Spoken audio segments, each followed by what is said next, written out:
Um juiz da Suprema Corte Brasileira acaba de ter sua prisão preventiva decretada por ninguém mais, ninguém menos do que ele mesmo.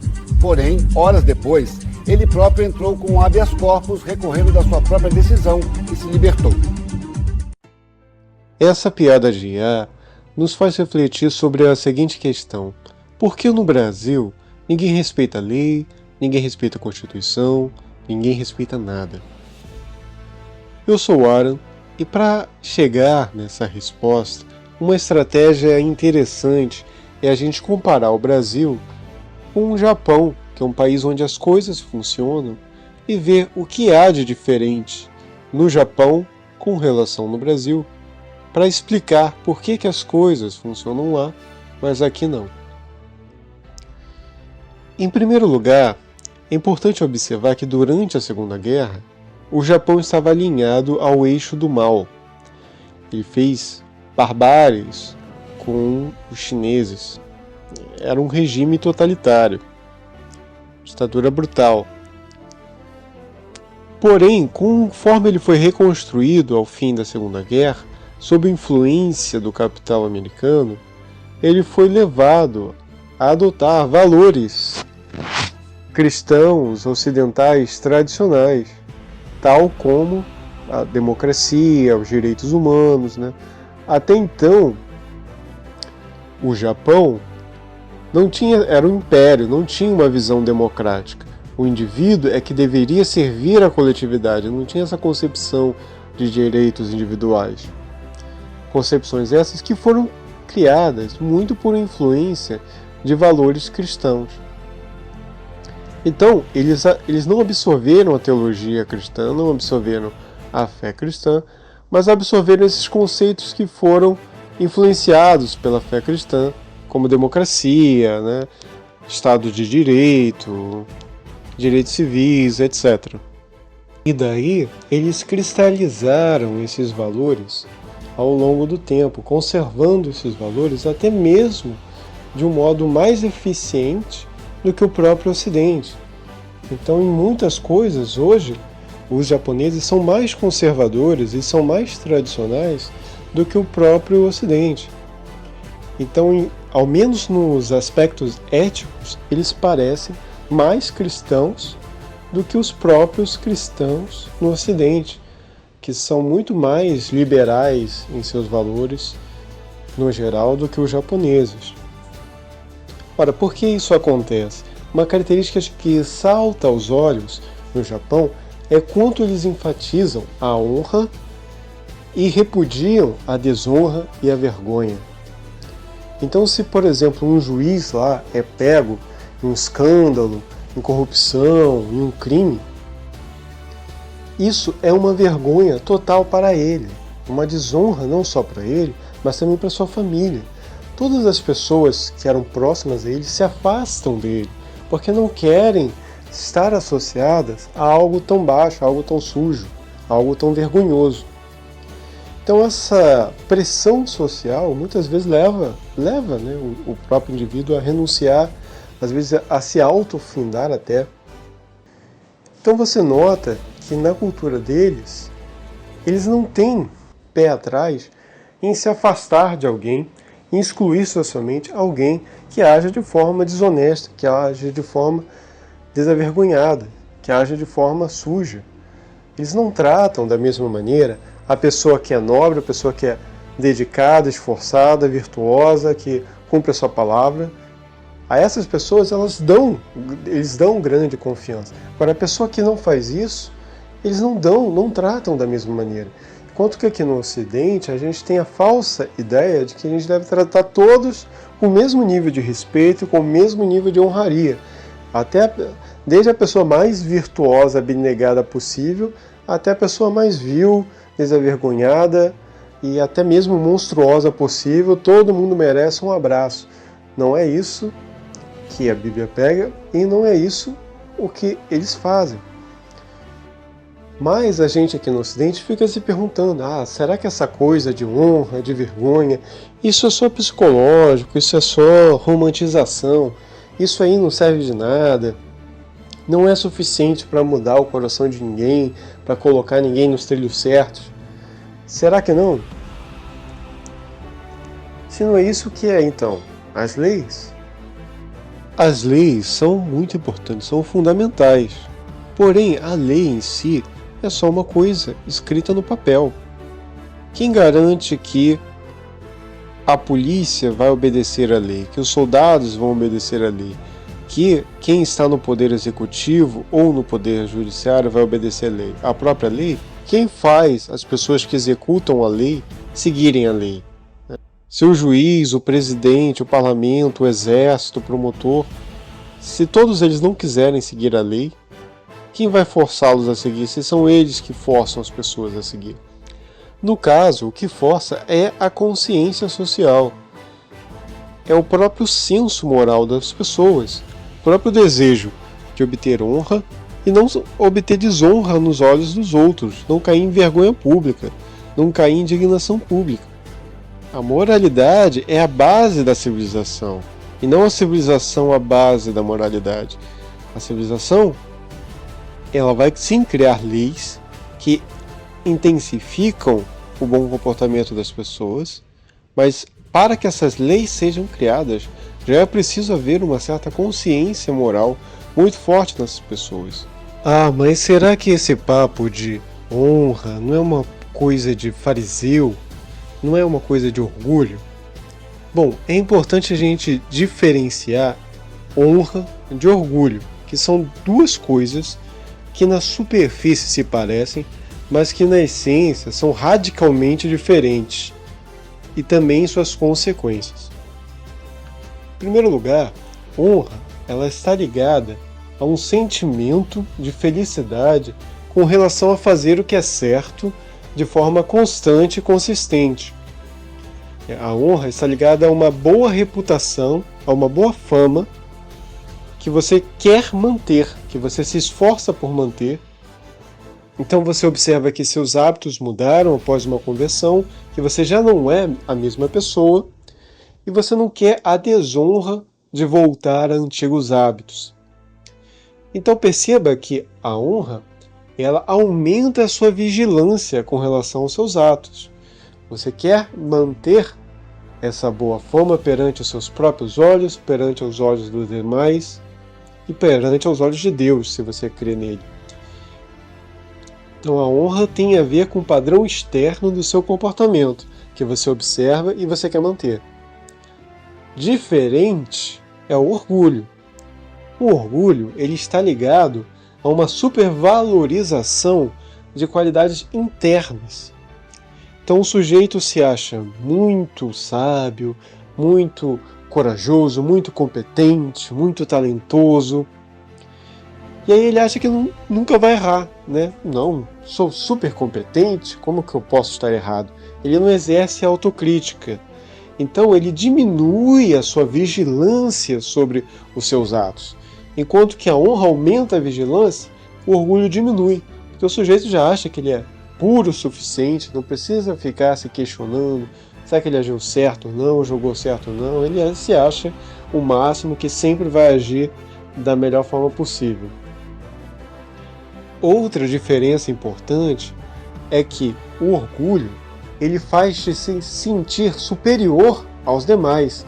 É uma coisa de a coletividade deve servir a mim. É isso que o sujeito orgulhoso pensa. Sendo que o sujeito honrado, ele pensa o inverso. Qual o meu dever para com a coletividade? Qual o meu compromisso para com ela? Como devo servir e honrar aos meus próximos? Então a honra é uma preocupação com como os demais veem você, como você se vê, como Deus lhe vê. Então você coloca-se numa posição de buscar a reciprocidade. Você quer dar honra às pessoas para também ser tratado de uma forma honrosa por elas. Então na honra você não está se comparando aos demais, você está comparando-se consigo mesmo, com o seu eu passado. Antigamente eu era assim, agora eu melhorei, agora eu ajo melhor nisso, naquilo, e não vou voltar mais ao que eu era. Vou tentar melhorar ainda mais os meus atos. Então a honra é uma comparação consigo mesmo, com o seu progresso, não com os demais. E a verdade é que a Bíblia diversas vezes incentiva você a pensar-se numa situação honrada. Ela diz, olha, agora você não está mais nas trevas, você é filho da luz. Você agora é um vaso de honra. Seu corpo é templo do Espírito. Você foi adotado por Deus, você é filho de Deus agora.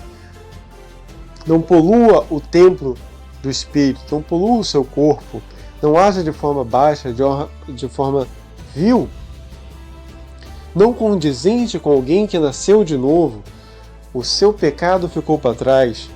Então você percebe como ela dá uma reputação nova, uma nova identidade para a pessoa zelar. Essa é, na verdade, a essência do novo nascimento. A Bíblia manda diversas vezes: honrai pai e mãe, honre seu marido, honrai uns aos outros, honre as autoridades. Ora, se a honra fosse uma coisa ruim, por que deveríamos oferecê-la aos demais? Nós devemos oferecê-la aos demais porque é uma coisa boa.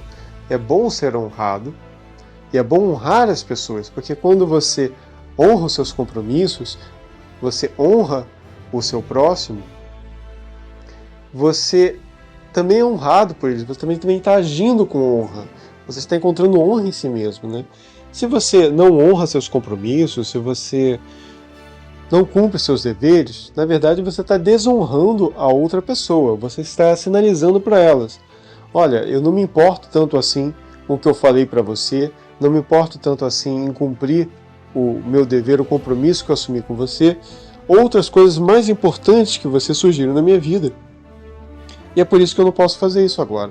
Então você desonra o teu próximo e causa vergonha assim para si mesmo e para as pessoas associadas a você.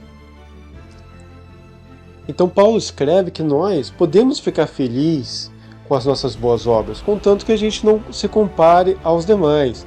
Por que não se comparar aos demais? Porque você não sabe se o seu próximo está jogando no muito difícil e você de repente está jogando no muito fácil.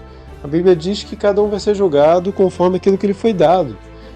Talvez para nós tenha sido dado muita coisa e muito vai ser cobrado de nós, enquanto que para o outro que a gente acha que ele é todo errado na vida, muito pouco foi dado para ele. Ele cresceu numa situação tão difícil que pouco será exigido dele. É claro, todo mundo deve ser punido pelos crimes que ela faz, todo mundo tem que responder na justiça, mas não sabemos o quanto do erro de alguém foi por ignorância, o quanto foi por mau índole, né? Só Deus pode julgar com perfeição. Então, por isso que a gente não deve ser o carrasco do outro, se sentindo melhor do que o outro. Isso é o orgulho. Honra não tem a ver com isso. Honra tem a ver com padrão externo de comportamento e sua responsabilidade em mantê-lo, em ser previsível, ser confiável para os demais. E a própria Bíblia ordena: se a pessoa não quer ouvir a demonstração, se ela persiste no erro, afasta-se dessa pessoa. É isso que os apóstolos escrevem na carta. Não se associe com essa pessoa. Para quê? Para que ela se envergonhe e assim mude. Então você envergonhar outra pessoa, você tratar ela de uma forma menos respeitosa, mais fria, dando menos atenção, retirando-se, é uma forma bíblica de você punir pessoas que agem mal. Enquanto que você dá atenção, dá confiança, dá honraria, dá prestígio para alguém que age bem, é uma forma bíblica de você recompensar o bem. E formas muito efetivas até de você punir o mal e recompensar o bem, mais efetivas ainda do que a gente acredita. Porque muitos estudos científicos mostram que os relacionamentos significativos pesam mais para a felicidade das pessoas, até mais do que o dinheiro. Provérbios mesmo fala, né, que é melhor ter um bom nome, boa fama, do que ter muitos tesouros. Então a gente ouve muito falar que a ética é você abrir mão de um pouco da sua felicidade em prol do que é certo. E isso é um pensamento nobre, Mas existe um pensamento mais nobre ainda, que é você tornar a sua felicidade fazer o que é certo, encontrar felicidade em fazer o que é justo. E o nome dessa felicidade, em fazer o que é justo consistentemente, se chama justamente honra. Cristo já escreve: eu me alimento de fazer a vontade do meu Pai. Infelizmente, muitas vezes a gente confunde orgulho com honra e honra com orgulho. Por exemplo, o cara pode ser traído e aí matar a mulher, matar o cara, até os filhos, achando que com isso está lavando a sua honra. Na verdade, cometendo esses crimes hediondos, ele está encontrando a mais pura desonra possível, né? Qual seria a atitude honrada dele nessa situação? Simplesmente ir embora. Então ele está agindo por orgulho ferido, não por honra. Ele confunde uma coisa com a outra. Similarmente, tem vezes que a gente age bem, faz bem para o próximo, e a gente fica feliz com isso, e começa a pensar: não posso me sentir feliz porque isso é orgulho. Não, cara. A gente deve sim se sentir feliz ao conseguir agir bem. É uma forma da gente se recompensar e continuar agindo bem. Não, só estou tantos dias sem cometer aquele erro. Ótimo! Isso é uma forma de mostrar gratidão a Deus. A gente não pode confundir a justa honra com orgulho.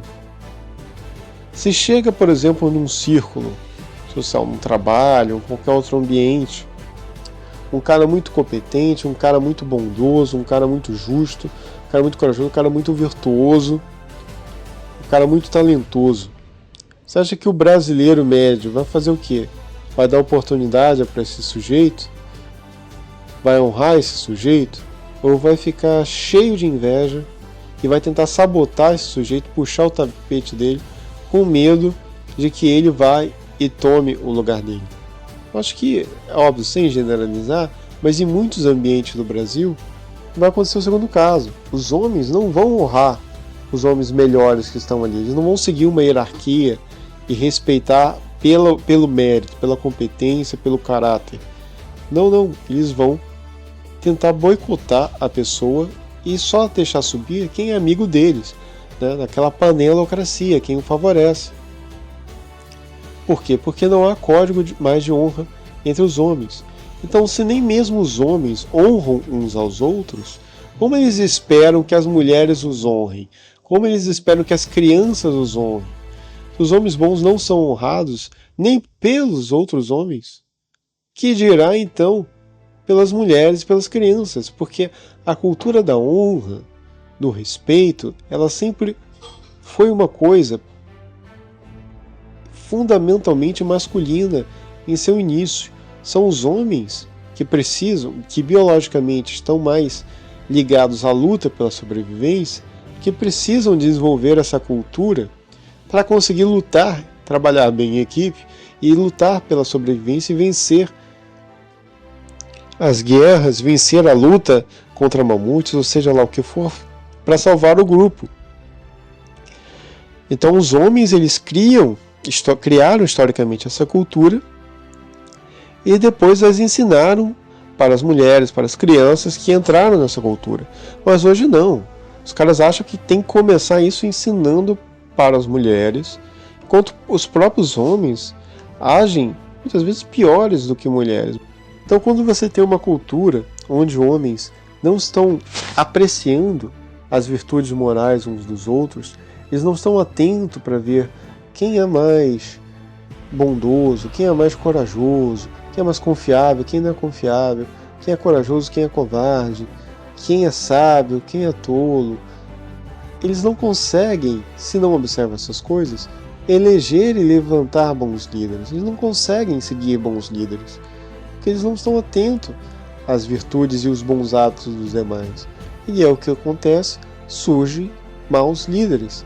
As pessoas mais aproveitam essa falta de capacidade de identificar boas lideranças para então subir ao poder nesse vácuo. Se nós apenas levamos em conta o status social da pessoa, na hierarquia social, A gente só está levando em conta o benefício que ela pode nos trazer. Que nós temos, e não a verdade, não a razão do que ela diz. Nós precisamos ouvir as pessoas e julgar se elas têm razão ou não, independentemente do status dela, independentemente da posição dela. Mesmo o mendigo pode ter razão em determinados pontos. Então, quando não se há uma cultura de honra, o que se tem no lugar é uma cultura de orgulho. As pessoas, ao invés de buscar a honra, buscar bons hábitos morais, buscar bons padrões de comportamento, o que elas buscam é obter destaque a partir de qualidades que são amorais, a partir de qualidades técnicas. Eu vou mostrar o quanto eu sou talentoso, o quanto que eu sou artista, o quanto que eu sou competente profissionalmente, o quanto que eu sou bem sucedido, o quanto que eu venço essas competições. Então são todas qualidades técnicas que podem ser usadas pelo bem ou pelo mal. Então elas são amorais em si. E que a pessoa, em vez de se buscar se destacar pelo seu caráter, ela quer se destacar então por essas qualidades técnicas, por esses talentos, por essas coisas. Mas o que é mais irônico nisso? O que é irônico é o seguinte: quando você não tem uma cultura de honra, você acaba não tendo também uma cultura de meritocracia, porque as pessoas começam a não reconhecer o talento. Elas começam, por que eu vou reconhecer o talento desse cara, em vez de reconhecer o talento, entre aspas, do meu amigo? E o sujeito passa a pensar, por que eu vou dar duro aqui para ser o melhor e aumentar a minha competência, a minha habilidade ao máximo, se eu posso aqui burlar o sistema e na malandragem dar um jeitinho e chegar lá? Então, sem uma cultura de honra, acaba favorecendo os malandros, com uma influência muito forte de network, que na verdade é uma amigocracia, né? A pessoa só consegue, e uma pessoa talentosa só consegue chegar lá se tiver muitas vezes um amigo para colocar, uma amigocracia ali no networking, e as pessoas veem isso totalmente como natural, como não deveria ser, essa dependência tão grande que a gente tem aqui. O talento, no ideal, deveria bastar, e aí acaba sendo uma cultura em que a malandragem acaba virando motivo de orgulho. O orgulho pelos talentos, pelas aptidões, acaba também deixando de existir, e só existe o orgulho por chegar lá, seja lá por que via for, até pela via da trapaça, até pela via do jeitinho, até pela via da enganação. Isso vira motivo de orgulho. Olha, eu sou esperto. O outro que é um otário, um trouxa, ele não se aproveitou. E qual o resultado disso? As pessoas não se envergonham mais de cometer crimes, de cometer corrupção, de se associar com pessoas que são notórios corruptos, de eleger notórios corruptos, de militar por notórios corruptos. A pessoa não se envergonha de mais nada. Ora, como alguma instituição vai persistir se não existir uma vergonha em cima?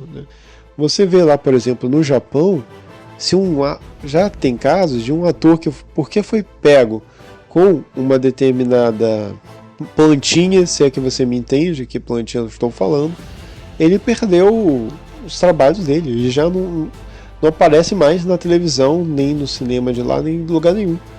Por quê? Porque vem agora ele como uma má influência para os seus jovens, que não chamam mais. No Japão, se uma professora, por exemplo, ela engravida fora de um casamento, ela acaba sendo demitida, afastada do seu cargo. Por quê? Porque eles entendem que ela pode ser uma má influência para os jovens. Aqui no Ocidente, se uma coisa dessa acontecesse, seria até crime. Se você demitisse uma mulher, porque ela ficou, uma professora, porque ela ficou grávida fora do casamento, alegando que isso poderia ser uma má influência para jovens, você era o errado, você seria processado por isso. Então você observa a inversão de valores que existe com relação no Japão, com relação. Então observa como Cristo usa palavras como raça de víboras, sepulcro, chama não-judeus de cães, chama pessoas que rejeitam o evangelho de porcos. ele usa palavras que hoje soariam como politicamente incorretas. Ele faz isso a todo momento? Não faz isso a todo momento, senão o discurso dele perde a força, né? Ele começa a parecer uma pessoa lunática, colérica, que solta ofensas à torta direito. Mas nos momentos importantes, que ele precisa enfatizar, quanto uma coisa é ruim, sim, ele usa uma linguagem mais pesada. Sendo que hoje a gente praticamente não pode usar mais essa linguagem, porque é mal visto até mesmo entre cristãos, o que é um absurdo. Eu não estou dizendo para você achincalhar uma pessoa em particular, para você chegar para uma pessoa em particular e falar, você é isso, aquilo. Não. Mas quando você está descrevendo o pecado em si, o comportamento abstratamente, a gente precisa ser capaz de dizer, olha, isso é uma porqueira, isso é uma coisa suja, isso é uma coisa imunda, isso é uma coisa nojenta, né? A gente precisa ser capaz de chamar as coisas pelo nome, não eufemismos, né? Como as pessoas criam hoje em dia, para que as pessoas tenham noção de quão terrível e desonroso é certas coisas. Então, um erro muito comum que eu vejo em conservadores hoje é que eles querem restaurar uma cultura de honra, mas não querem restaurar a cultura de vergonha. Eles acham que podem buscar a honra, mas não devem exigir que os outros os honrem. Não devem envergonhar as outras pessoas quando elas agem de forma desonrosa. Ora, se você apenas estimula que os homens busquem a honra, mas não estimula que quem é desonrado receba a desonra, se você não estimula que quem é honrado receba a honra, você está colocando só um fardo pesado demais nos homens bons e levando-os à destruição. Eles serão destruídos pelos homens maus, já que eles não recebem nada por agir de forma honrosa. Os homens maus recebem a mesma coisa e recebem até mais, porque tiram proveito de sua trapaça. Então não basta querer restaurar a cultura de haja com honradez. A cultura do haja com honradez também exige que você haja com justiça, ou seja, que você trate pior quem está agindo de uma forma muito ruim e que você honre, trate melhor quem está agindo de uma forma muito boa. Aquele que você reconhece no seu meio como uma pessoa que está agindo de uma forma mais nobre, uma pessoa mais confiável, uma pessoa mais sábia, você dá mais confiança para essa pessoa. Você dá um tratamento melhor para essa pessoa. Tá? Tratar todos da forma igual é tratar de uma forma injusta. Nem todos merecem igual tratamento. Novamente, não se trata de cair de extremos, de violência, justiça com as próprias mãos, não é nada disso. Estamos falando não com uma intenção de vingança, e sim com uma intenção pedagógica. Né? É uma diferença sutil de tratamento, mas altamente eficaz, que funciona como algo educativo. A pessoa age melhor para receber essas distinções, para receber esse tratamento melhor, e ela deixa de agir pior porque ela não quer receber um tratamento pior, um tratamento mais exclusivo, um tratamento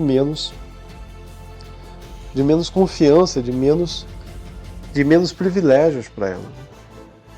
Porque se você trata todos com igual honra, com igual respeito, a honra já perde totalmente seu valor, porque já deixa de ser. Se todo mundo é honrado, ninguém é honrado. Porque o respeito, a honra, a veneração deixa de ser uma coisa especial que você dá para alguém, passa a ser o comum, passa a ser um recurso invisível. Todo mundo é tratado com a mesma diferença. Nunca foi assim na história do mundo. Isso é uma coisa da pós-modernidade, né? Do politicamente correto muito forte, muito incisivo. Então você está defendendo a cultura de cancelamento? Não, o cancelamento ele tem um viés totalmente diferente. O cancelamento ele quer destruir o indivíduo, ele quer matar o indivíduo, quer que o cara perca o emprego, quer que o cara não consiga mais nada na vida, ele seja preso. Então o cancelamento é uma coisa muito impiedosa. O boicote ou o distanciamento não. É uma coisa normal, é uma coisa pedagógica. É o mínimo que você pode fazer, né? Se a pessoa lhe trai, a atitude honrosa ali é você se afastar. Você dá as costas e vai embora, abandona a pessoa. Se a pessoa começa a agir de uma forma como um vigarista, você não se associa mais com ela, você corta os laços de amizade com a pessoa. Essa punição é muito mais eficaz, na maioria das vezes, do que você sair brigando, discutindo com ela, xingando ela, ou qualquer coisa desse tipo. Você tem até, por exemplo, no caso da Diane Smith, as pessoas tentaram, parece, fazer um abaixo-assinado contra ela na faculdade, não sei por qual motivo, e ela grava um vídeo dizendo, isso é prova de que eu incomodo, isso é prova de que eu sou importante, que deixa as pessoas incomodadas.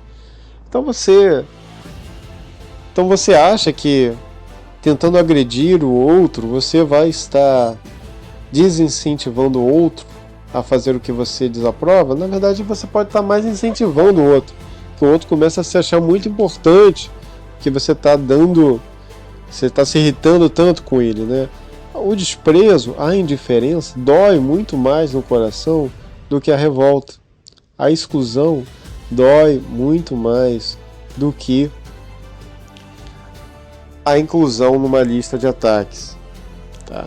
Então isso é algo pedagógico, não é fazer maledicência, não é fazer fofoca, não é convencer todo mundo a boicotar alguém, até porque você não tem provas, né? Você fica aí se disse quando disse, é só sua palavra. Mas se você percebe que uma pessoa está agindo mal e não se corrige, mesmo que falem com ela, você se afasta, o outro também observa, se afasta. Isso leva a pessoa a refletir e a mudar. Mas isso não é ser autoritário, essa cultura de honra não é uma coisa autoritária, não é uma coisa taxista, alguma coisa do tipo. Ora, é completamente o oposto.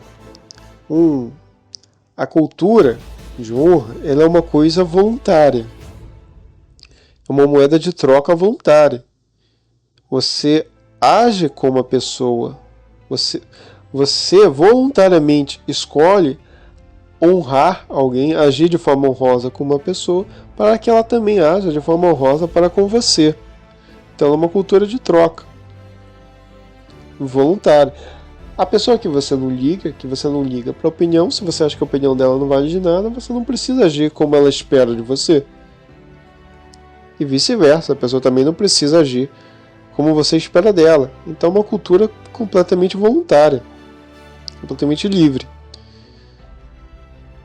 Uma moeda de troca completamente livre. Agora, o autoritarismo é diferente.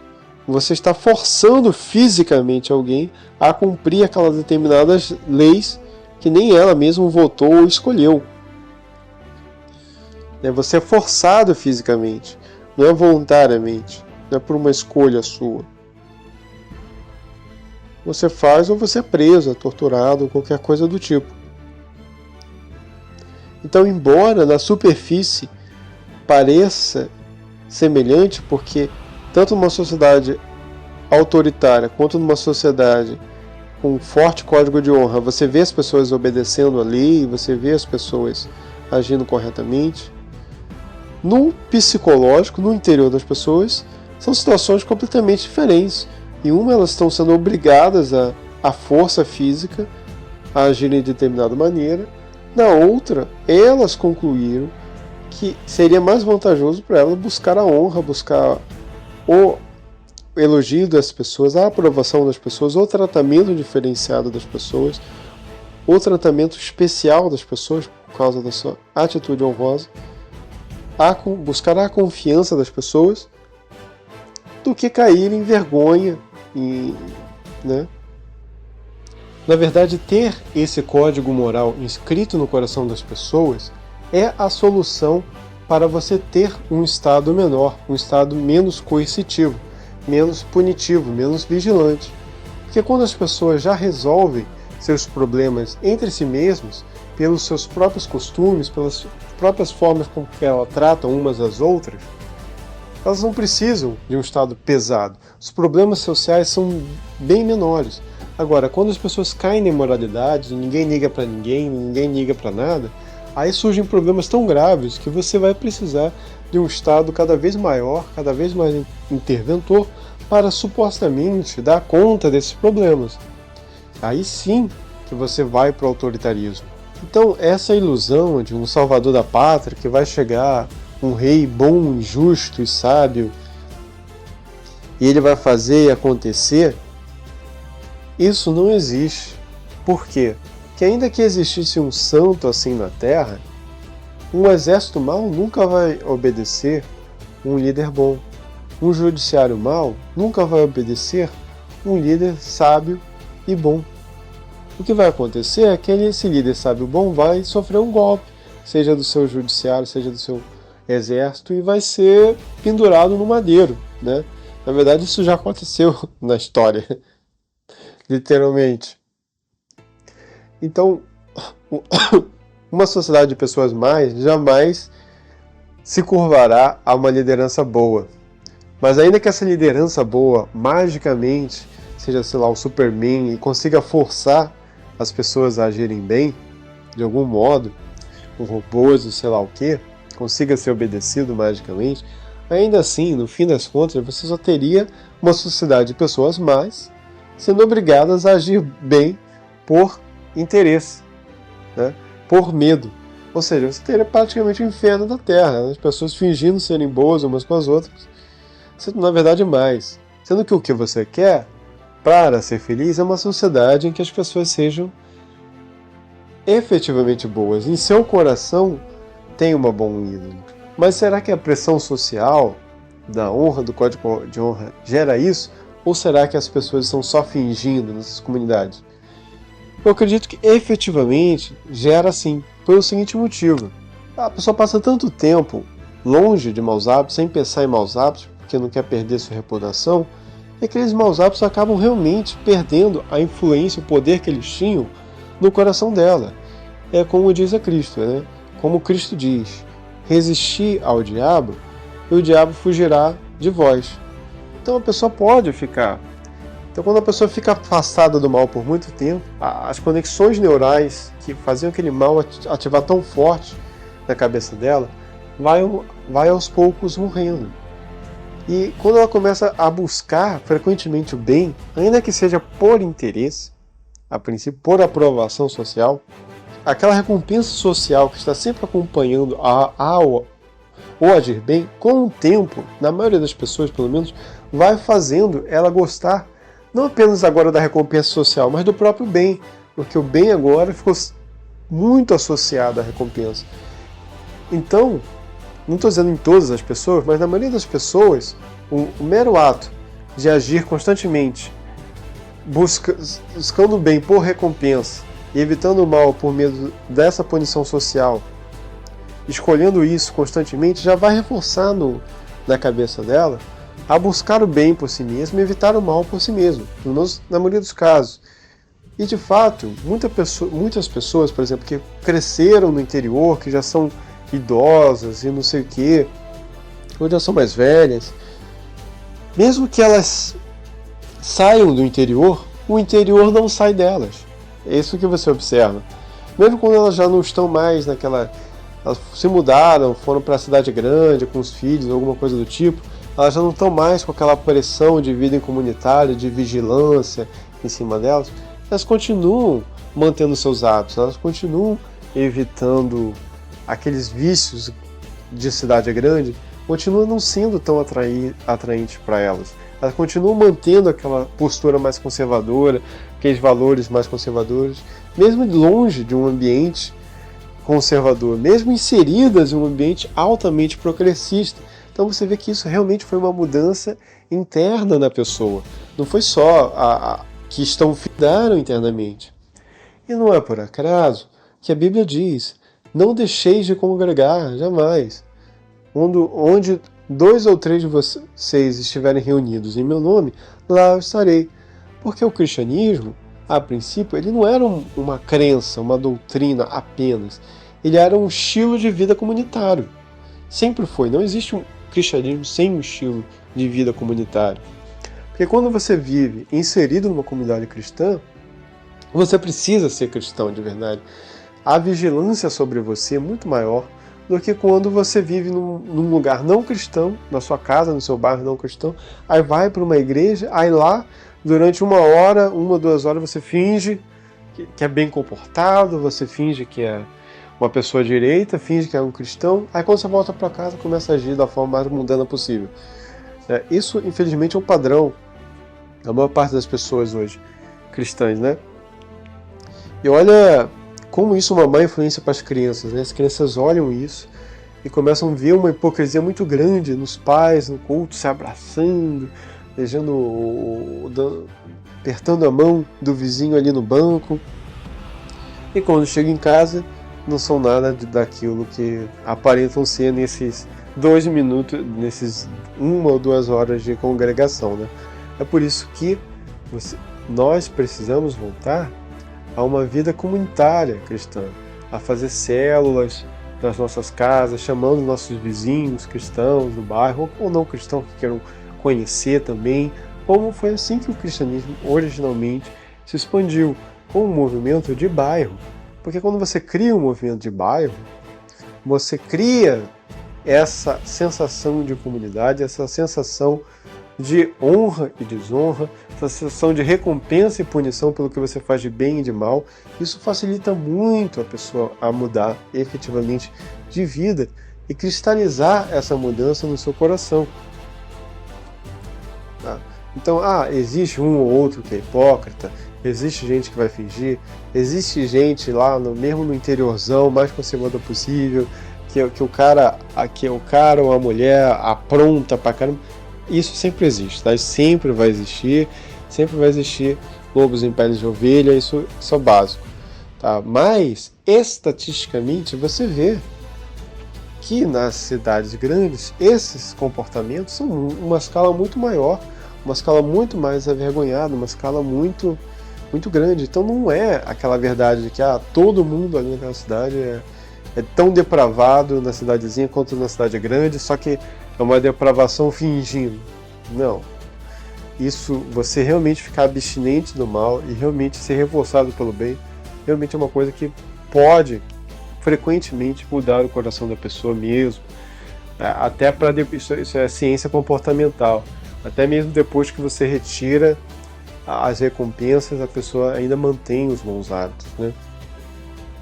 E aí as pessoas se perguntam, né? Mas será que faz sentido esse código de honra, arriscar minha vida em prol de outras pessoas que nem são meus filhos, que nem são a minha mulher ou alguma coisa do tipo?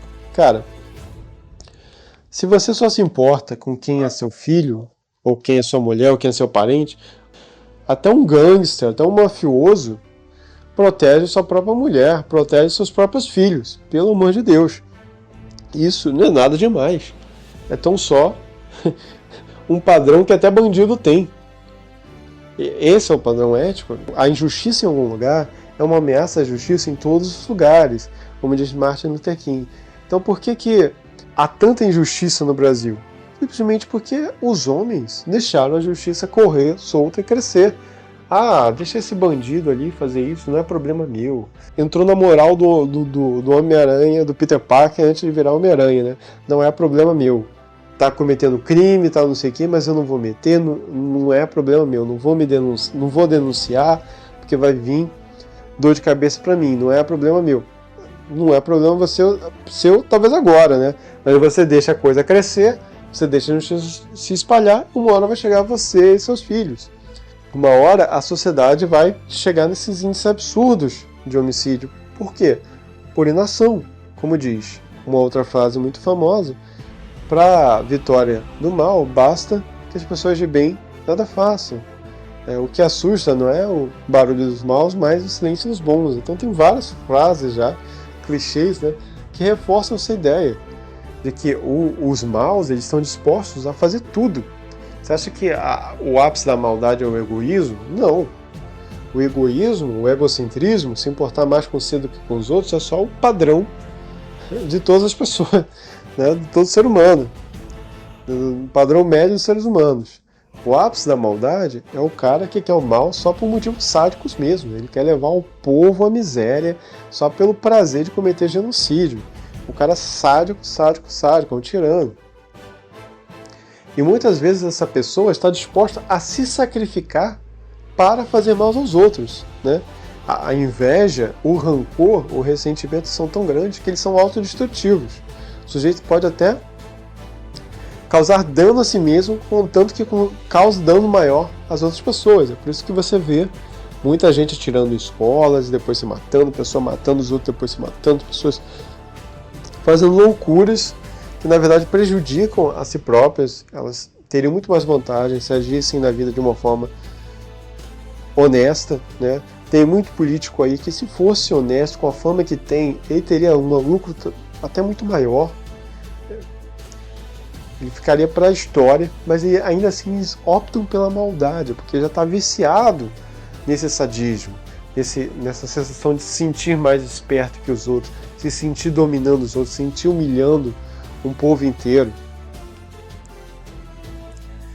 Então, faça as contas. Enquanto há pessoas mais terríveis, monstruosas, dispostas a se auto-sacrificar pelo mal, as pessoas boas não querem se sacrificar pelo bem, não querem arriscar sua vida pelo bem. Então, se você tem o mal arriscando tudo, até a própria vida, pelo mal, e o bem não arriscando nada, quem você acha que vai vencer a longo prazo? Que mundo você acha que você vai deixar para os seus filhos, para os seus netos? Ah, mas eu vou fugir para o Canadá, para os Estados Unidos, para sei lá das quantas. E daí? Você acha que o mal não vai chegar até lá? Você acha mesmo que o mal vai ficar só no Brasil, vai ficar só na Venezuela, vai ficar... Você acha que a tendência, quando a gente não combate o mal, é que o mal se espalhe por todos os lugares, por todos os países. As pessoas, até por migração. Você falar só de proibições, isso é uma moral de escravo. Não posso fazer isso, não posso fazer aquilo, não posso fazer... Uma moral de criança. É só o que você não pode fazer. A moral de adulto é proativa. Não é proibições, é um código, são princípios que te levam. Olha, se a pessoa está em perigo e o risco não é tão alto para mim, eu posso aqui eventualmente me arriscar e salvar ela. Então Sócrates, ele tem um argumento muito interessante no final da Apologia, que a gente pode atualizar esse argumento para uma visão mais cristã, mais ou menos assim. Ora, se Deus existe, então o justo não tem que temer a morte, pois será recompensado. Porém, se Deus não existe, e morrer é como dormir, para que você querer viver no mundo sem Deus, sendo escravo dos maus? Melhor morrer mesmo, né? Ou seja, em qualquer dos dois casos, o justo não tem que temer a morte, pois ou num caso ele vai ser recompensado, ou num caso, como dormir, ele se livra de todas as opressões que existem no mundo. Ou seja, quando a gente enfrenta uma tirania, uma injustiça muito grande, é muito mais racional você enfrentá-la, até mesmo arriscar sua vida para enfrentá-la, do que você simplesmente aceitar a viver como um escravo de uma forma miserável no mundo cruel. Não faz sentido você hipervalorizar a própria vida a esse ponto. Existe certo limite que, depois que você perde certa beleza, certa justiça, certa liberdade, a vida se torna tão opressiva que é melhor você arriscar perder ela em função de um bem maior do que você simplesmente aceitar o mal maior e viver de uma forma como um escravo. Então, o que garante a liberdade dos povos é justamente essa disposição. Essa é a essência da coragem. Isso não só na visão cristã, mas mesmo, por exemplo, os vikings, eles acreditavam que os guerreiros mais valentes iriam para o Valhalla. Os gregos acreditavam que os mais valentes soldados, os mais valentes heróis, eles iriam para os Campos Elíseos. Então, em quase toda a cultura, existe uma recompensa, uma percepção de possibilidade de recompensa maior no pós-vida para aqueles que se dedicaram mais, tiveram melhores feitos. Sem essa esperança, quando a coisa aperta, é muito difícil a pessoa segurar a onda. Com essa experiência, você tem um motivo a mais para fazer o bem. Então hoje a gente vê uma coisa muito culpando as mulheres pela bancarrota dos valores, sendo que os defensores dos valores são os homens. Isso é a própria Bíblia que diz, na própria história de Adão e Eva. Adão pecou por quê? Porque ele deu ouvidos a Eva. Ele tinha posição de liderança, ele poderia ter falado não, mas como ele foi, digamos assim, muito submisso à própria mulher, ele tirou a autoridade de si e deu à mulher, ele cai e ainda põe a culpa na mulher. Diz, não, olha só, a mulher que tu me deste é que me convenceu a comer. Ou seja, olha como ele é covarde. Em vez de ele assumir a culpa, ele coloca a culpa toda na mulher, como se ele não fosse copartícipe disso. Então você vê hoje muitas pessoas que reprovam a promiscuidade atual, colocando toda a culpa na mulher, sem perceber que essa promiscuidade só não pode existir sem a coparticipação do homem. Então, se as mulheres agem de determinado modo, é porque os homens as aceitam de determinado modo. Se os homens não aceitassem, elas não teriam nem como agir dessa forma. Os liberais, eles têm uma ideia muito equivocada de que o motor da economia é a liberdade. Que as pessoas livres para seguir seus próprios interesses magicamente vão ajudar umas às outras.